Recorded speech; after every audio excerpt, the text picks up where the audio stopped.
Olá pessoal, tudo bem? Vamos falar um pouquinho hoje sobre dinâmica impulsiva. O que é isso? Aplicações das leis de Newton, beleza? Um aprofundamento das leis de Newton. Se você quiser pensar, é uma engenharia reversa, é você pegar a lei de Newton prontinha, segunda lei de Newton prontinha, acabadinha, e inverter o processo. Descobrir da onde que Newton saiu para chegar à segunda lei prontinha, acabadinha, que você aplica R igual a M vezes A. Legal? Mas para isso, então, nós vamos começar aqui dizendo o seguinte. Cara, a primeira ideia a tratar com vocês é a ideia que Newton teve a respeito do movimento, chamado quantidade de movimento ou momento linear. O que é isso? É um produto, massa vezes velocidade. Então, quantidade de movimento ou momento linear é apenas o produto m vezes v. Legal? Acontece apenas que isso é uma grandeza vetorial lá, massa escalar vezes velocidade vetorial.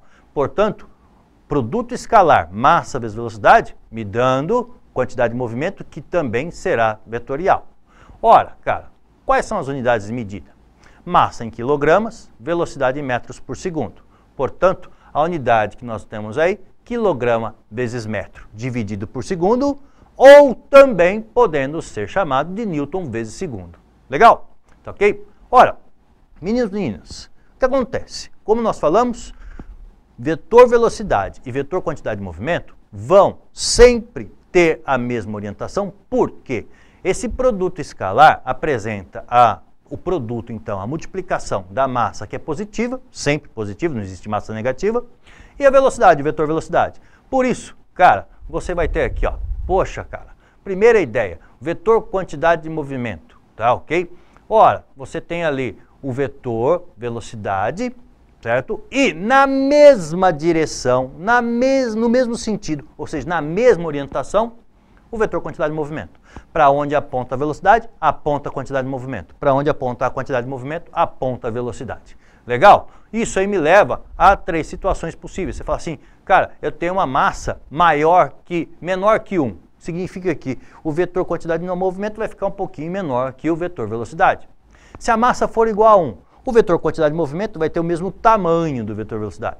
Se a massa for menor que 1, então o vetor quantidade maior que 1, o vetor quantidade de movimento vai ficar maior que o vetor velocidade.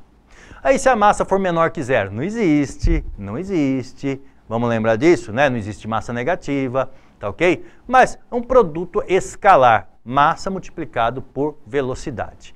Legal. Agora, além da quantidade de movimento, Newton pensou também no quê? Na variação dessa quantidade, quando muda a quantidade de movimento de um corpo, seja mudando a massa, seja mudando a velocidade, seja mudando a direção da velocidade. E aí eu coloco para vocês essa situação. Olha só, variação da quantidade de movimento é o quê? É o final menos o inicial. Toda variação é final menos inicial. Variação da quantidade de movimento, está aí então para vocês. E coloco essa situação. Vou jogar uma bola de forma que ela vá quicar numa superfície. Legal? Essa bola caminhando então com uma velocidade inicial, consequentemente uma quantidade de movimento inicial na mesma direção, no mesmo sentido. Quica na superfície. Beleza? Quando ricocheteia, quando volta, uma velocidade final e acompanhando a velocidade final, uma quantidade de movimento final. Ora, vamos então partir para a ideia da variação. Como é que eu vou montar essa variação? Vou montar aqui do lado para vocês, ó, aqui do lado, beleza? Como que eu vou fazer isso? Poligonal, tá joia? Usando o método de soma de vetores ou subtração de vetores, utilizando a poligonal. Então lá, vou trazer ali o vetor quantidade final. Por quê? Eu quero fazer quem? A quantidade final menos a quantidade inicial. Peraí, capau, coloquei o vetor quantidade final. Quem que é esse menos Q inicial? Pois é, né, moçada? Olha lá, né? Se o Q inicial está apontando para baixo, quem é o menos Q inicial? É o mesmo vetor no sentido oposto. Então, fiz a operação aqui, ó, Q final menos Q inicial. Legal? E esse espaço, o que é essa operação Q final menos Q inicial? É a variação. Tá lá, moçada? A variação, vetor, variação, quantidade de movimento. Legal? Belezinha, moçada? Tudo bem? Ora, que ótimo. Eu uso essa ideia para trabalhar também a ideia chamada impulso de uma força. O que é impulso? É você aplicar força. E aplicar força durante um intervalo de tempo, como um jogador chutando uma bola. O pé do jogador não fica em contato com a bola o tempo inteiro. Tá? O pé do jogador aplica uma força durante o intervalo de tempo. E ao aplicar essa força durante o intervalo de tempo, ele impulsionou a bola. Por isso, olha lá, força aplicada no intervalo de tempo. E o que acontece quando você impulsiona um corpo? Certo? Você vai provocar o quê? Uma modificação do movimento desse corpo. Uma variação da quantidade de movimento. Ora, então aplicar força durante o intervalo de tempo provoca a variação da quantidade de movimento. E isso me leva diretamente à segunda lei de Newton. Quando eu faço força, provoca aceleração. Exatamente. O que a aceleração era? Era a variação do movimento, a mudança do movimento de um corpo. Joia? Muito bom. Vamos usar essa ideia aqui e colocar isso na forma de equação para vocês. Então, olha lá, impulso, força aplicada durante o intervalo de tempo. Legal. Só que quando eu provoco o impulso, quando eu faço um impulso num corpo, eu tenho o que dele? Eu tenho a variação da quantidade de movimento, ΔQ. Mas as duas equações, moçada, são o quê? I impulso é R vezes ΔT, I impulso é ΔQ. Posso juntar as duas, olha lá, resultante aplicada no intervalo de tempo, provocando a variação da quantidade de movimento. Beleza? Tá ok? E o que é muito legal dessa ideia é, aproveitando a ideia anterior nossa, algum tempo atrás aqui, eu calculei o ΔQ. E adivinha quem tem a direção do ΔQ? A resultante. Olha ali embaixo a equação, né? A equação dizendo para você o seguinte, resultante, vetor resultante vezes tempo, que é escalar. Então, vetor resultante vezes escalar tempo, igual ao vetor variação da quantidade de movimento. Para onde aponta o ΔQ, vai apontar R. Legal? Belezinha? Ótimo! Sabe que dessa equação eu também consigo fazer aí, moçada, um bem bolado para falar com vocês sobre a ideia chamada amortecimento. O que é amortecer? Quando você vai lá e compra, o Douglas aqui, nosso parceiro, o Douglas vai lá e comprou um monte de chip Arduino, porque ele quer montar uma bomba atômica. E foi lá, comprou um chips Arduino para montar a própria bomba, usando clipes de papel, giz de cera, tá? E que mais? E cola, super cola, beleza. Foi lá, montou, ok?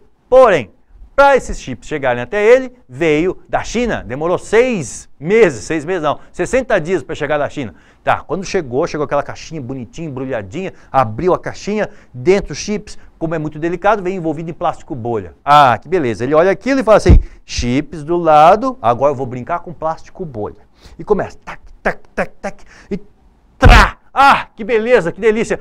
Fica lá brincando com plástico bolha. O que é o plástico bolha? Por que põe plástico bolha?